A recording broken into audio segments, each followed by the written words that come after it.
There we go. And then everyone, y'all on the computer and y'all here, will just have to imagine my slides. So close your eyes and listen as I teach you a doctrine. Today we're going to be talking about the Thessalonians, Thessaloniki, which is the modern name of the city, and Thessalonica. Is that right? Thessalonica. Greece people say Thessaloniki. Thessaloniki is the modern spelling. Yes. Yeah. So Thessalonica. Okay. Thessaloniki is the city that is there now. Thessalonica is the city that was there in the first century. And one of the great and interesting and wonderful things about Thessaloniki is that this is actually a city that has been continuously occupied since it was founded, right? So a lot of the places in the Bible at some point were not occupied, right? Between the Romans and the Babylonians and the thems and all the other people, cities would be.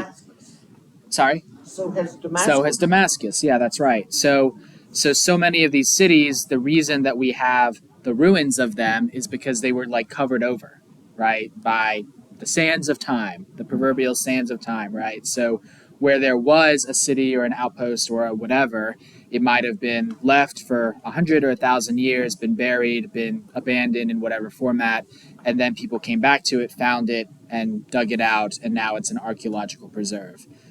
Ephesus, for example, Ephesus was in one place on one side of a hill, the main kind of downtown part, but they kept having plagues and they kept having earthquakes. So over time, they moved nearby. So same, walking distance, if you will, but the town center moved away from the place where all of the plagues and earthquakes had happened. So now old Ephesus is completely uncovered. It's an archaeological site that tourists can come through and come in and come out of, all these sorts of things. And it's not, they didn't have to displace the city in order to do this because modern day Ephesus is nearby, but still going on its own.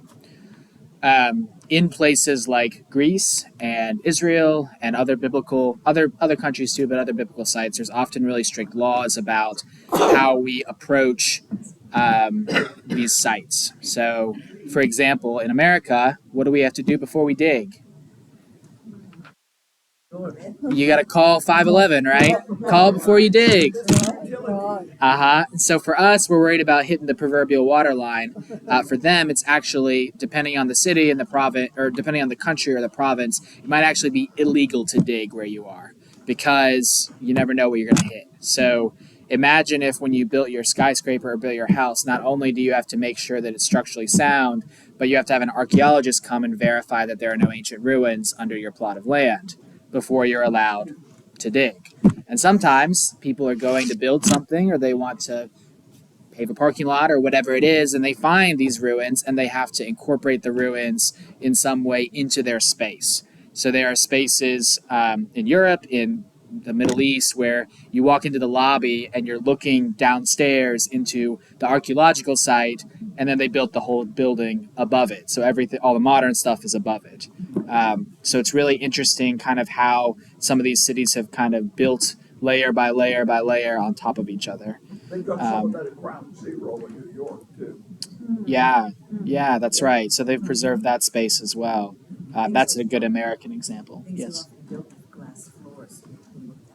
Yeah, so you can kind of look in the basement, the proverbial basement, and see what was there before.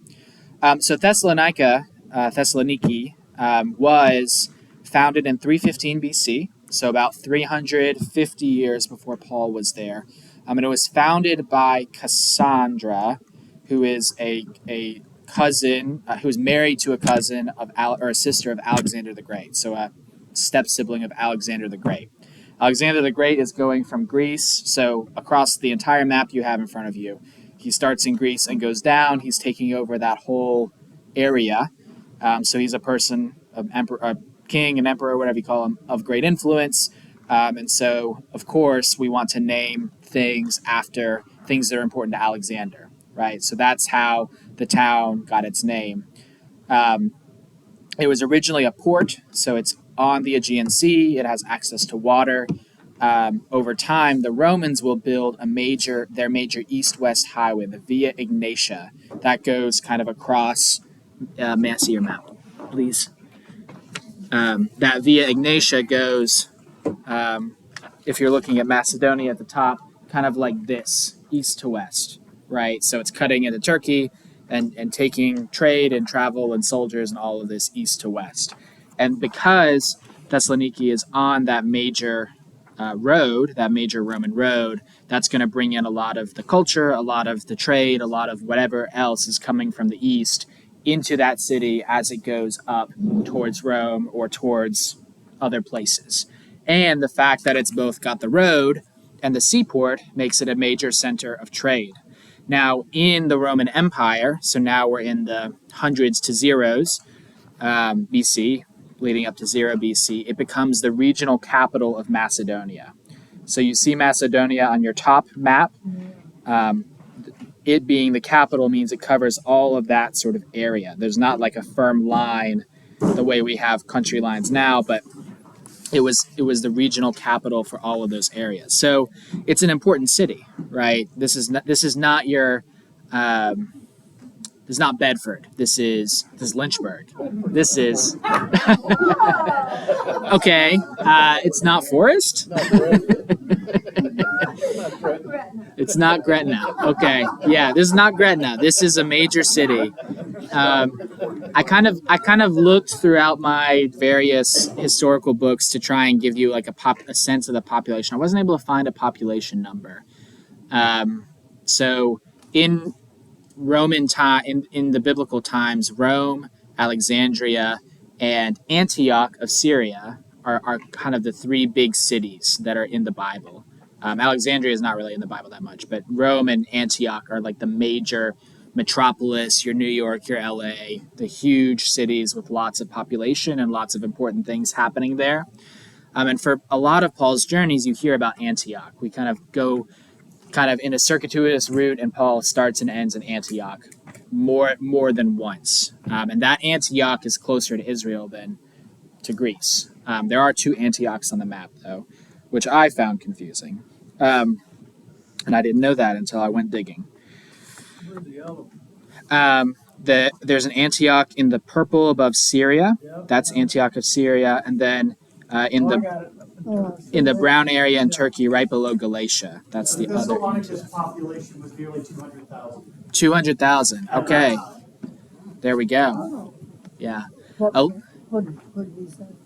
Thessalonica's population was about 200,000 at the time. Big city. So, yeah, it is a big city. Yeah. Bigger than Lynchburg. Bigger than Lynchburg. Yeah, I was on the money, I guess. Or getting close. So what was Thessalonica like? So it's a big city. It had been there for 300-400 years, so it is built up.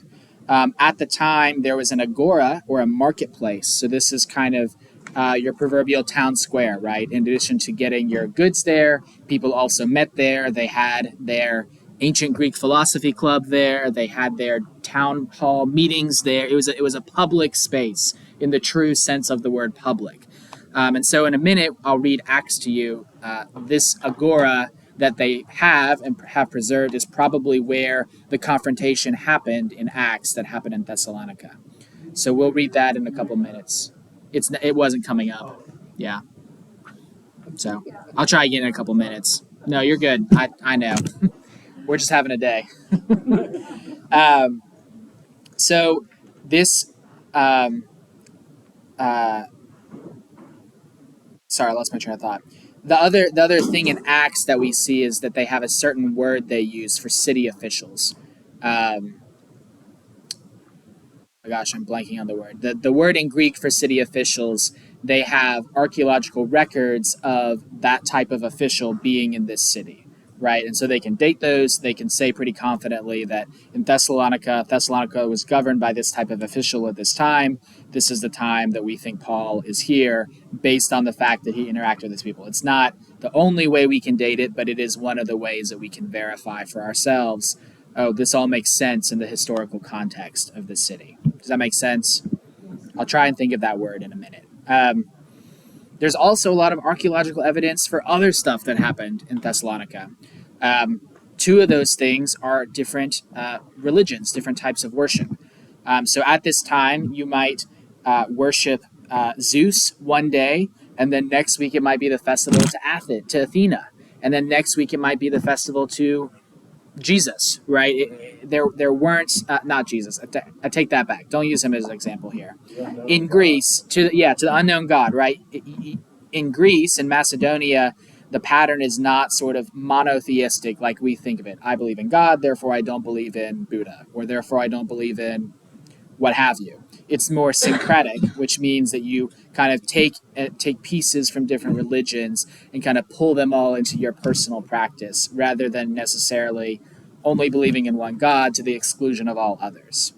So that being said, other types of worship, so a temple or a statue or a shrine to a god might be maintained and by a group of people who follow that god. They might follow that god more than other gods, but they still might attend the festivals of other gods. Does that make sense?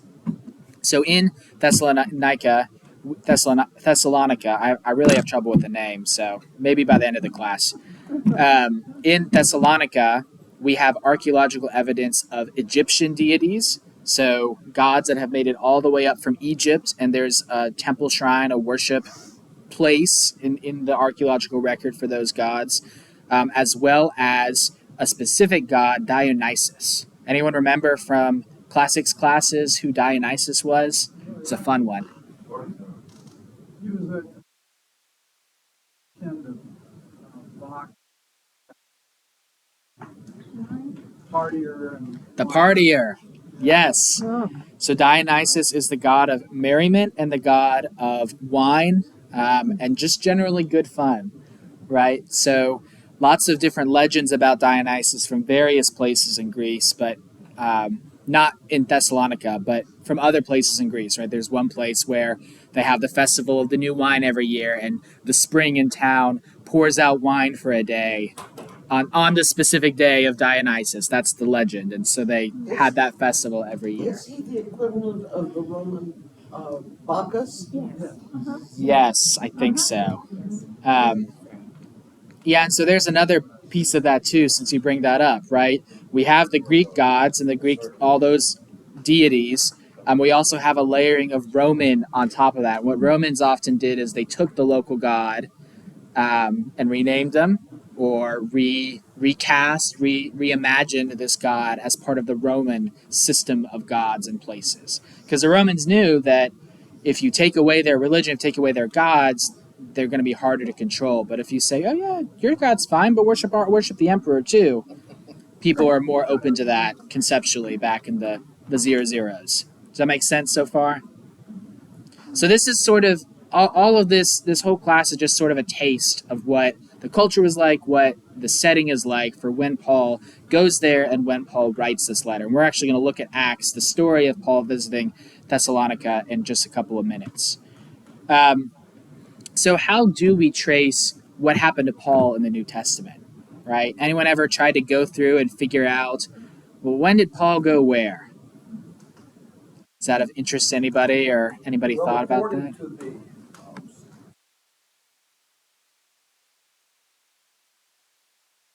Oxford Bible, Uh-huh. First Thessalonians was probably his earliest writing, written in the 50s. Yes. Mm-hmm. So Paul writes this early. Does that mean he maybe visited this early? Or does that mean what does that mean? Tell me more about what you think. I don't know what that went there earlier than that it appeared in the Testament, or So where did he go first? Yeah, so At his first trip, he just went as far as like Antioch, mhm. that area, and then he started going further afield. Yeah, so let's go. We're going to talk about that first, second, and third trip in a second. But just if you look at your Bible and you open it up, you might read in Thessalonica or in the Thessalonians, Paul's idea of, oh, we visited you and it was great and yada yada yada. Or maybe in Galatians it says, Galatians has a bit more of dates. It says, after 14 years, we came back to Jerusalem for the second time. And so we have these little bits and pieces from Paul's letters, and we can kind of try and take all of those and make a timeline, right? Establish when this might have happened, and then also working with sort of archaeological, outside of the Bible information. So, particularly when they mention public figures like rulers or emperors or town councils, we have good, solid dates for those people in the ancient world. And so if they say Nero's the emperor, we can place that between here and here in our view of a timeline, right? So there's pieces of that, but there's also a pretty clear beginning to end story in Acts, right? Acts kind of tells you, starting in chapter 9 is where Paul/Saul gets converted, and comes up. After that, you kind of hear for most of the second half of Acts a play-by-play, a narrative of where Paul went and why he went there and why he didn't go other places. And sometimes those two things line right up. Other times they don't. Other times Paul will write one thing in his letters and Acts will have it portrayed in a different way, or Acts won't say anything about it at all. Or maybe Paul never says anything about, or we don't have a letter, for example, to many of the places that Acts says that Paul visited. Now, maybe that's because he didn't write one. Maybe that's because it's lost to history. Maybe it's because Paul didn't go there, right? So we kind of take all of these questions to, when we're looking at the whole New Testament, to the Bible and say, well, how do we really put all of these pieces together, right? How do we really try and understand when Paul went where, or what the sort of point was of what he was doing, or did he think about, how did he think about his own journeys? And so what I'm about to tell you, this is us trying to think back into Paul's mind, right? This is not necessarily Paul, if you were going to ask Paul and you say, hey, Paul, you just left Thessalonica. How is your second missionary journey going? Paul would say, what second missionary journey? What are you talking about? He wouldn't have that framework for how he planned. He did not plan his trip like we plan our trips, right? He's not on his second trip to Europe. He's not thinking in that way. That's us taking all of the stories we have in the Bible and trying to put them together. Does that make sense? So when we use that language, when we use these sort of maps and timelines and stuff, just take it with a grain of salt, right? It's helpful only as far as it is helpful. It's not Not set not in 100%. concrete. Yeah, it's not set in concrete. It's a little bit of a shifting sands. You know, my Bible says that Thessalonians may well be the first document in what eventually became the New Testament. Yes. I didn't know that. Yes. So both two people have pointed that out now, that Thessalonians is often held to be the first letter that Paul wrote. And we'll talk about that in just a minute too. And before going into jumping ahead, Sure. the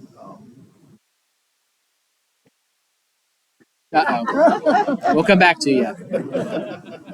So when we take the two pieces, right? We have Paul's letters, and we'll get into Paul's letters in a bit. We have Acts. Acts is the most cohesive narrative. So for a long time, people use Acts and said, this is what really happened, and we got to figure out what Paul says, how this fits in, right? That's one approach. That's the first approach.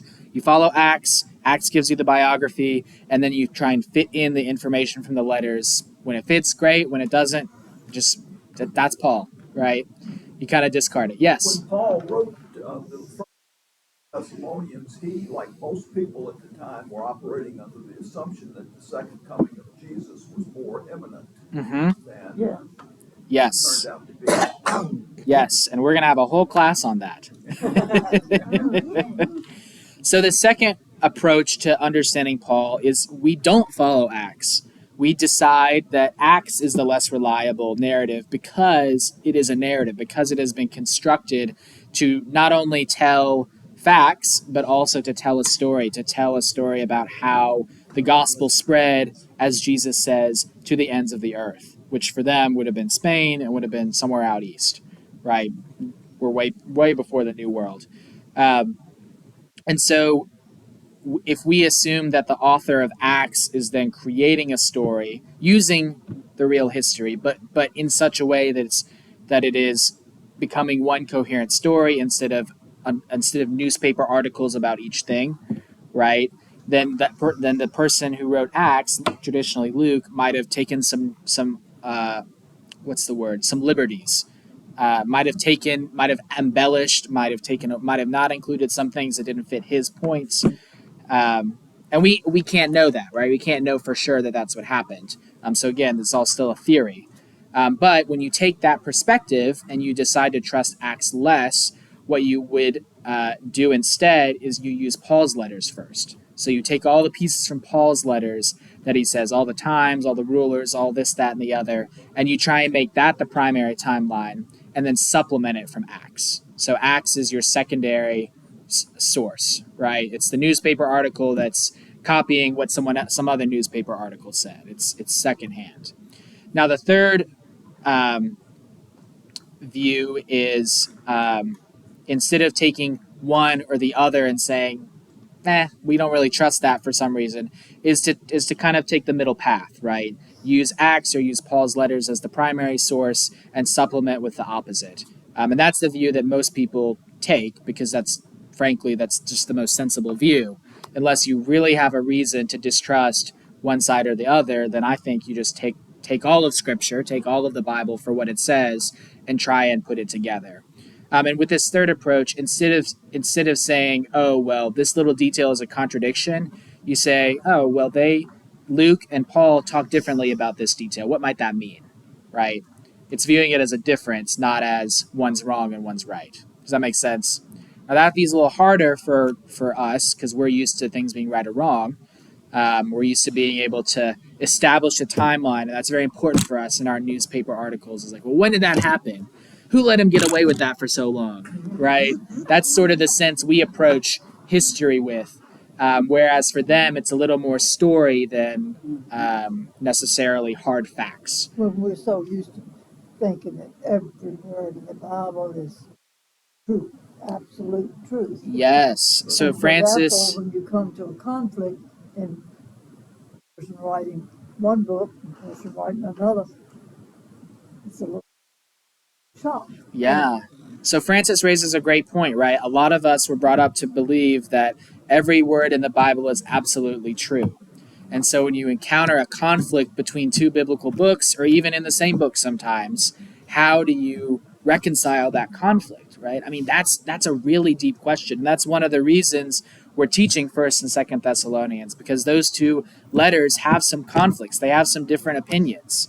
And so we, as Christians reading the Bible almost 2,000 years after Paul wrote this first letter, we have to think about how we might put those things together, right? Because it's irresponsible to just say, oh, well, we're going to discard one thing and not the other. Or to say, oh, well, it's all absolutely true and it's not actually a conflict, right? That doesn't meet the reality of what we see on the page. That's oversimplifying it. But we also don't want to go too far in the overcomplicating direction where we're always stuck trying to work out the details and we never actually... Who's right and who's wrong. Yeah, we never actually hear the doesn't matter. message. I don't think it matters. Yes, yeah. Well, it depends on the issue, Francis. Francis says it doesn't matter, but it depends on the thing, right? Yeah. Does the dating of Paul's second trip matter? No. It's interesting. It's helpful somewhat, especially when we can find these places and dig them up and explore them. It gives us more certainty that these things really happened. But does our salvation hang on us knowing the correct date? No, not at all. Do you know you're out? I'm sorry. Do you know you're out? I do. Thank you. Yeah. So we're gonna. It's great because now we're gonna talk about these 3 missionary journeys. So the 3 missionary journeys is sort of the shorthand to break apart the book of Acts, right? The timeline from the perspective of Acts. So the first journey is Paul is converted on the road to Damascus, right? What Acts says and what Paul says is that he doesn't go right away to start traveling the world. He stays local for a while. He returns to Tarsus for a while. And eventually he ends up being sent out with Barnabas in Acts 13. Barnabas is one of these other key characters in the book of Acts.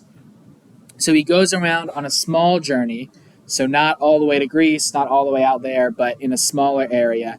And he's converting Gentiles, right? He's bringing in Gentiles to the fold. And if you've read or dabbled in any of Paul's letters, you know that Gentiles and whether or not they're supposed to be Jewish, that's kind of the big issue for Paul.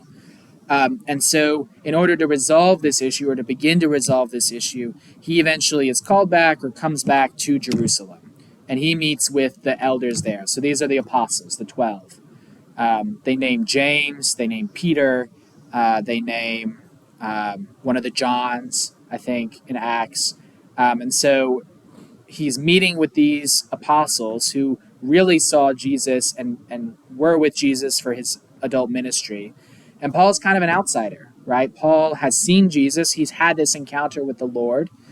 In some places, it is here's another one of those contradictions, right? In Acts, it's always saying that he was blinded and he heard the voice of God. In Paul's own writing, it says that he saw the risen Lord. He says in several places, I saw the risen Lord.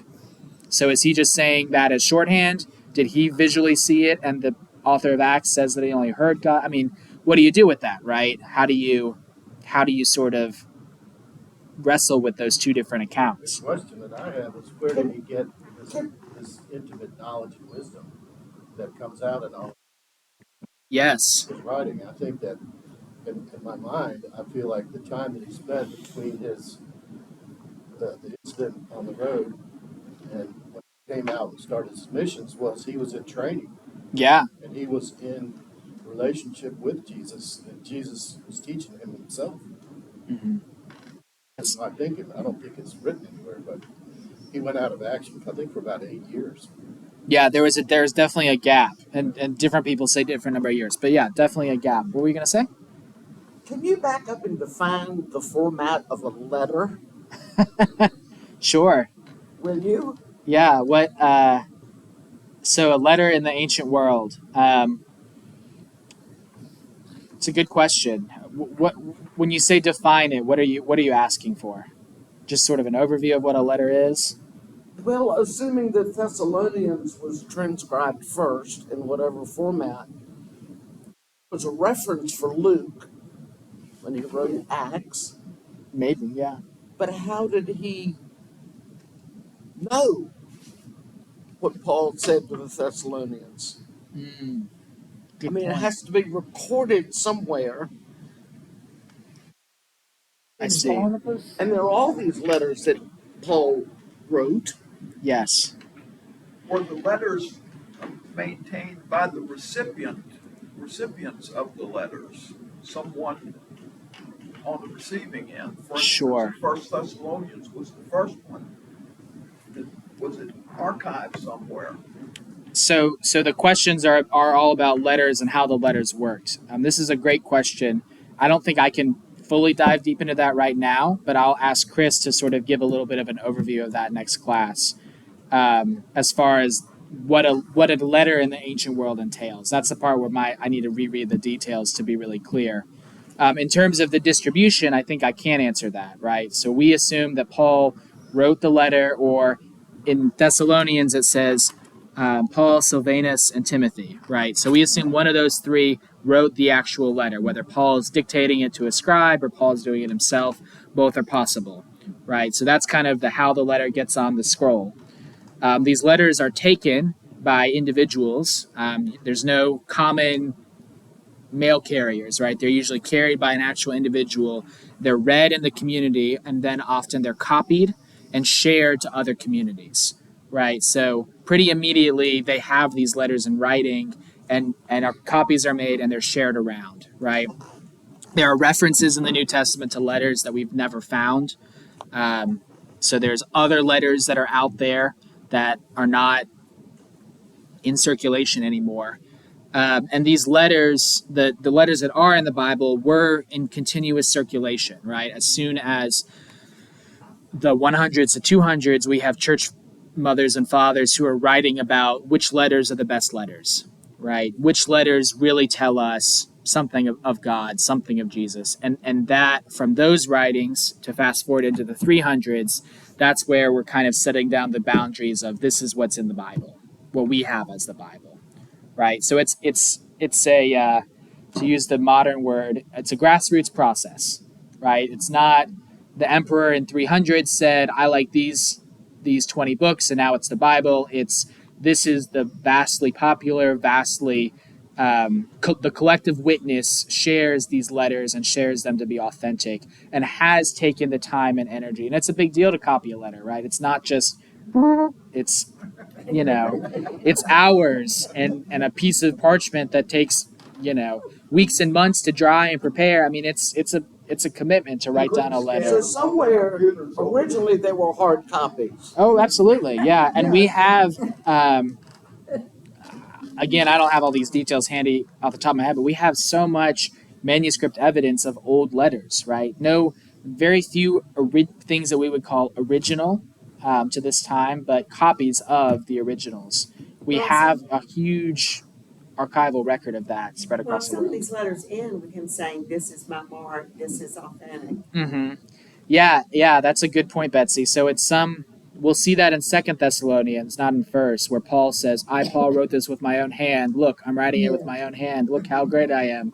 Right? And on one hand, okay, maybe Paul's saying that to do that, but on the other hand, do you read that and you say, that's an interesting thing for the real Paul to have to say. Maybe we take that with a grain of salt. It's Well, interesting not that he writes everyone- that. Not everyone of that era could write, so Yes. put him above others. Yes, that's true, and not every letter has that at the end, Yeah. right? So he's not signing every single letter. Hey, I Paul wrote this with my own hand. Look how big my letters are, right? It's interesting that only appears on some of the letters. And he didn't Maybe he get it thought they were the notarized. most important. I don't Who know. knows? I don't know. What did you say, Larry? He didn't get it notarized. No, he did not get his letters notarized. Too bad. So does that give you a taste, Molly? A good Yeah. start. Okay. There are, when we look at your study Bibles and there's outlines to these letters, that those outlines are often related to how we see other letters from other figures in the ancient world. So philosophers writing to each other, rulers writing to provinces, families, etc. Ancient letters in the ancient world are similar to the format of the epistles, the format of the letters we have. Can We you can- imagine how long it took to get a letter? I sure can't. We think we have a problem With the mail. Yeah. So it's all the last thing I'll say about letters is it's common in the ancient world to write a letter in someone else's name. So for Paul, everyone agrees that Paul wrote First Thessalonians. But for someone else, Silvanus, Timothy, a later follower, to write Second Thessalonians and sign it, I, Paul, signed it with my own big letters, that is something that other people do in the ancient world, right? Their sense of authorship is not the same sense that we have of authorship, right? For them to put Paul's name on a letter would be the same thing, would be a way of claiming that authority. It'd be like the modern day equivalent would be like writing in, a print newspaper versus an online blog, right? It has a different weight, different authority if you have the name of whatever that publication is on your article. Even if it's the same words that you put up on benkogel.com versus, the New York Times or Fox News or wherever, right? Having that name, we call it a name brand, gives authority, gives weight to what you're saying. Same for using Paul's name or using Timothy's name or using whoever's name, right? That would be using Aristotle or Plato's name, right? That gives you authority when you're writing the same way they do from their tradition about the same things they do. Does that make sense?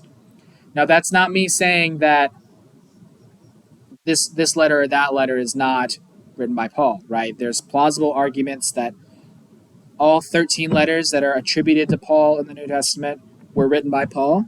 There are arguments that very few of them, only 7 of them, were written by Paul, and the 6 were written by other people. Right? That's something we can get into later in the class for the 2 Thessalonian letters. And again, different people have different opinions based on their read of it. And again, in the final estimation, it's not for us. It's okay if Paul didn't write it, or if he did write it. Right? That's not what our salvation hangs on. That's not going to determine whether or not this is in the Bible. It's not going to determine whether or not we value these texts and they teach us what they teach us. So it might supplement or change our opinion of how they work together, but it enriches our reading of the Bible, but it's not does not define it. Does that make sense? All right, I'm really going to talk about these missionary journeys now. So Paul is converted. Like Clay said, he has the silent time where we're not sure what's happening to him. And then he's called up and sent out on a missionary journey with Barnabas. After that journey, he goes back to Jerusalem. They have a conversation about Gentiles being included in the church. They conclude that Gentiles can come in and they don't have to be circumcised. But the Jerusalem leaders of the church, they do want Paul's converts to eat the way Jews do, to eat kosher, not to eat food sacrificed to idols, not to eat food that has been, prohibited. So they resolve the big conflict, circumcision, membership into the family of Israel, but they don't resolve the secondary conflict. They actually send a letter to one of Paul's churches saying, stop doing that. And if you look in Corinthians, Paul says the opposite. Paul says you can eat meat sacrificed to idols. So there's still conflict about this even after they have their big meeting in Jerusalem to kind of settle things. That's not an issue we'll look at in depth in this class, but just putting it out there. After leaving the Jerusalem Council, he goes further afield. And I'm going to show you the picture now of the second missionary journey. Right, you see him leaving Jerusalem, going up the coast, past Sidon and Tyre and Damascus, up to Antioch. Barnabas and Mark leave Paul at Antioch. They have their own conflict for some reason. So Barnabas and Mark go to Cyprus, this island, and Paul continues up with Silas. He goes to places like Tarsus. He goes to Lystra, Iconium. Any of these sound familiar yet? Some biblical words, maybe ancient words. He's going through what is called then Galatia. The bigger area of Turkey is called Galatia. He goes up. Timothy rejoins him, and he gets up to where the box that says Asia and Bithynia are forbidden. Right. So Paul gets up there, and he thinks he's going to turn and go east, go towards what we would call the Black Sea. That's at the top there. But God prevents him from going that way. He goes west instead to Troas. And at Troas, they don't know where they're going to go next, but they have another vision, and they're called to Macedonia. Macedonia is that northern half of Greece. There is, if you look on your map on the paper, in the modern day, it's its own country next to Albania. I think this map is a little dated, 2005. So not promising all those countries are quite the same as they are, but this is what I had to be able to photocopy today without the Wi-Fi. So Greece, Macedonia, Albania, Bulgaria, all these are broken up more now. But on this map up on the screen, Macedonia is kind of the catch-all for that northern half of the Grecian peninsula, going out into the Aegean Sea. And so we get to Samothrace, Neapolis, and then we start finding familiar names. Philippi, the letter to the Philippians. Thessalonica, Thessaloniki, the letters to the Thessalonians. Beroea, that's where he goes right after Thessalonians, or Thessaloniki. And then down to Athens and Corinth and that part of Greece, right? So he stays down there for a while in Athens and Corinth, and that's where most people think he wrote the first letter. So he visited Thessalonica. He goes down to Athens, which is where in the letter he says that he sent Timothy back from Athens to check on them. So Timothy goes up to Thessalonica and back. And then when he comes back, that's when he writes the letter and talks about both his visit and Timothy's visit to Thessalonica. Does that make sense? So we're going to look at that passage in Acts that I've been referring to this whole time. Does anyone want to read it? Or I'm happy to read it as well. It's on the screen.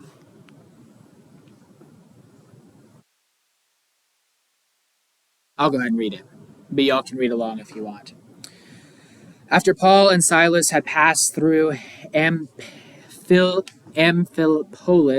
and Apollonia, They came to Thessalonica, where there was a synagogue of the Jews. And Paul went in, as was his custom, and on 3 Sabbath days argued with them from the Scriptures, explaining and proving that it was necessary for the Messiah to suffer and to rise from the dead, and saying, "This is the Messiah, Jesus, whom I am proclaiming to you." Some of them were persuaded and joined Paul and Silas, as did a great many of the devout Greeks and not a few of the leading women. But the Jews became jealous, and with the help of some ruffians in the marketplace, they formed a mob and set the city in an uproar. While they were searching for Paul and Silas to bring them out to the assembly, they attacked Jason's house. Jason is, it doesn't really say who Jason is before this, but Jason is one of the people who welcomes him in Thessalonica, right? When they could not find him, they dragged Jason and some believers before the city authorities. That's that funny word. Shouting, "These people who have been turning the word upside down have come here also, and Jason has entertained them as guests. They are all acting contrary to the decrees of the emperor, saying there is another king named Jesus."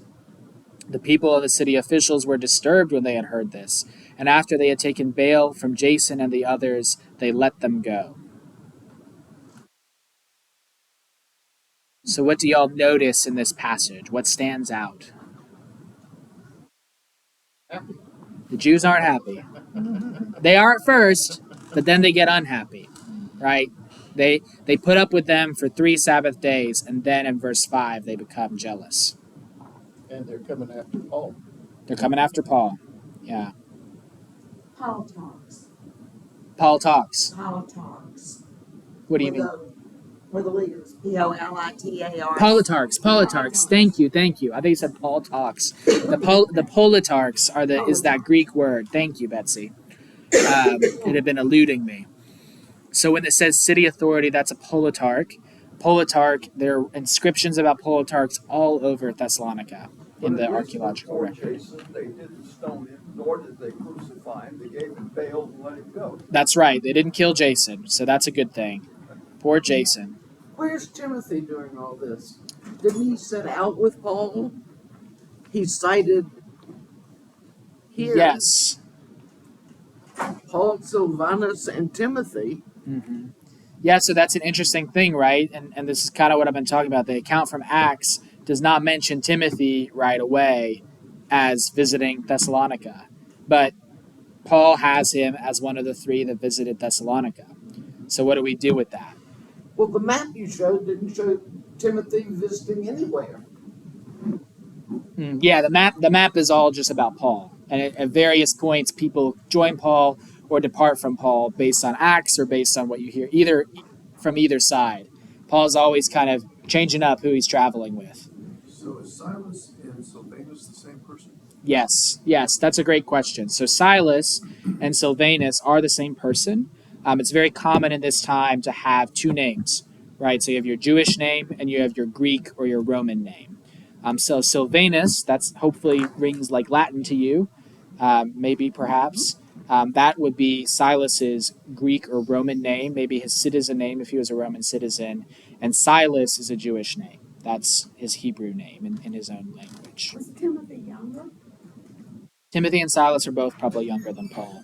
Because we based on the story, they were doing more things for longer than Paul was. Whereas after Paul was killed. Any other reflections on this? I have a slide where I highlight my reflections next. So, okay. So the first thing I would highlight is on 3 Sabbath days he argued with them. Does that mean 3 days in a row? No. No. 3 weeks. 3 weeks. That's right. So for 3 weeks he's in Thessalonica, and on the Sabbath, on the day the Jews gather together at the synagogue, he gathers with them and he's talking to them about Jesus, right? So it's not 3 days that he's there, but 3 weeks that he's there, which is still a relatively short time, right? You assume that during these 3 weeks he's also providing for himself, right? He's doing his craft. He's a tent maker, so he's earning income. He's selling stuff. He's crafting, if you will. And he'll emphasize that in the letters, that he was not a burden on anybody. He just came, he sold tents, and he argued on Sundays on the Sabbath in the synagogue. But he probably also had lots of other interactions with the Jews during those 3 weeks. It's just that his teaching ministry was on the Sabbaths. Some of them were persuaded, verse 4, to join Paul and Silas, some of the Jews, as did many of the devout Greeks and not a few of the leading women.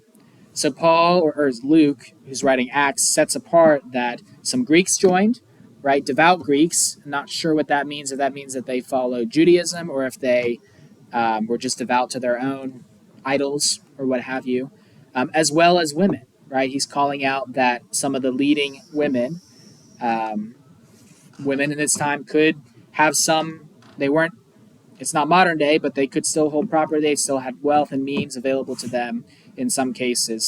So to me, leading women implies women of some status, women of some power in their from their societal place, but still some power. So this group of people is going along with what Paul is saying. They are willing to follow Jesus. But the other people, the rest of the synagogue community, becomes jealous. From the marketplace, from the agora, they find some ruffians, and they go out and they start a mob. And you know what the Romans don't like in their cities? Mobs. And that's a lot of Acts, is Paul navigating between the sort of local Jewish communities, getting arrested, dealing with the Roman authorities, and then going back out, escaping or being released one way or another, or eventually getting shipped all the way to Rome for a trial.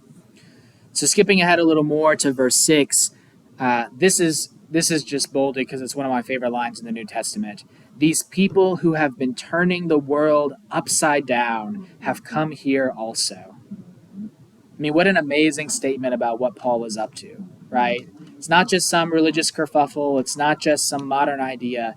Paul is turning the world upside down. Well, And Jesus is, too. it's interesting that the people there knew what was going on in the world.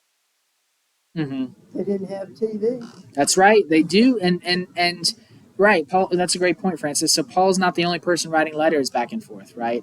Jewish leaders are in connection across what's called the diaspora. Do you know what the diaspora is? We heard of this word?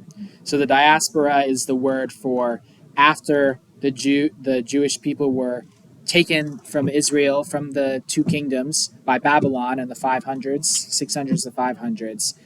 Some of them came back and reestablished Israel, but not all, right? There are now Jewish communities across this whole area and this whole map. And then when Paul's traveling out to these communities, that's who he's starting with, because he's Jewish, right? He's starting with them and then going to the Gentiles in the towns.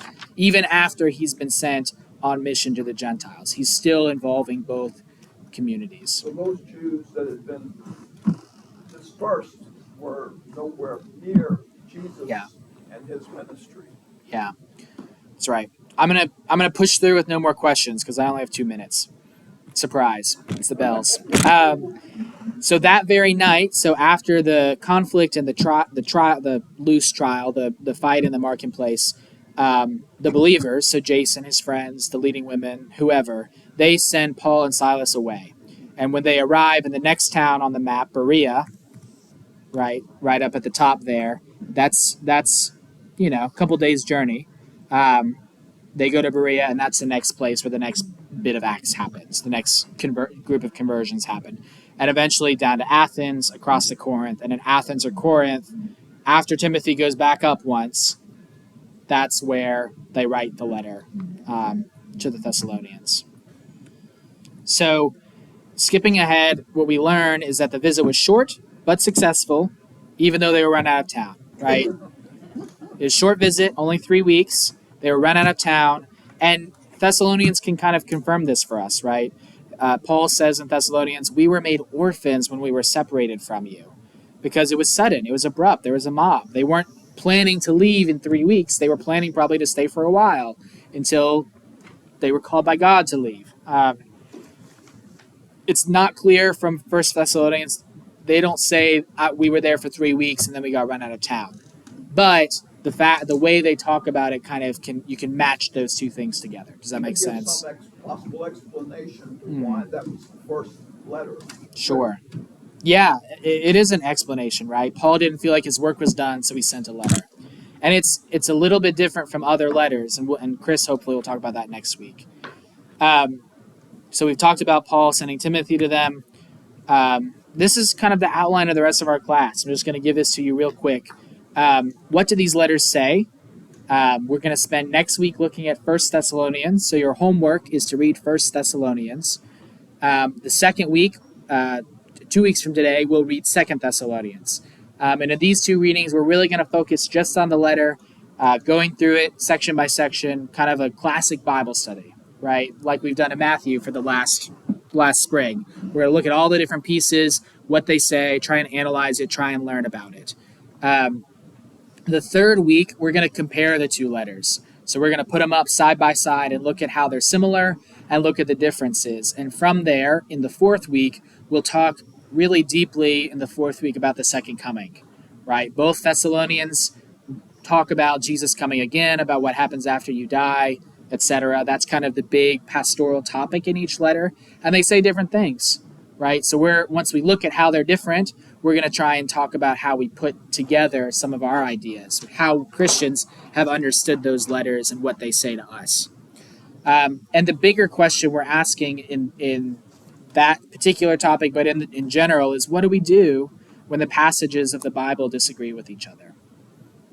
So the last 2 weeks, this is in October now, we'll have some passages for you to look at from each book respectively.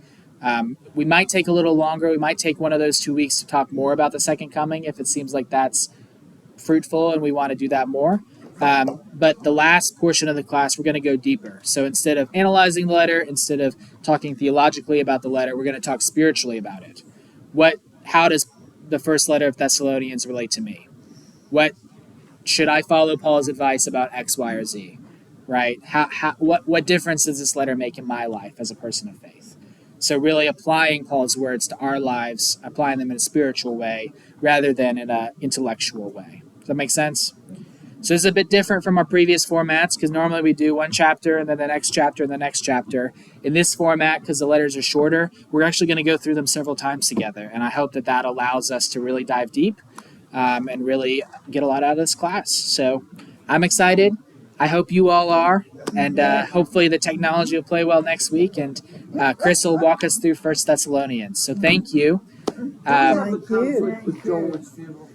We do have a conflict with the funeral. I don't know which date that is. Thank you for pointing that out. So there is going to be one day that we do a skip because Joel Key's funeral, the Reverend Joel Key's, is going to be a Wednesday at 11 or 10. So thanks, Molly.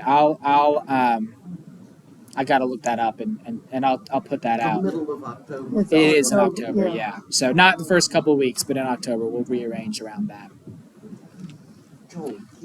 If y'all asked a lot of really good questions today, so if you can do me a favor and email me those big questions you had that you want to hear us talk about in the class. So I got the thing about the letters, but if there are other big questions about Thessalonians specifically or Paul generally that you're wondering about, email them to me so that we can make sure that we can touch on them sometime in the 8 weeks. Sound good? All right. See y'all next time. Thank you. Thank you. And we have church in the chapel if you want to come.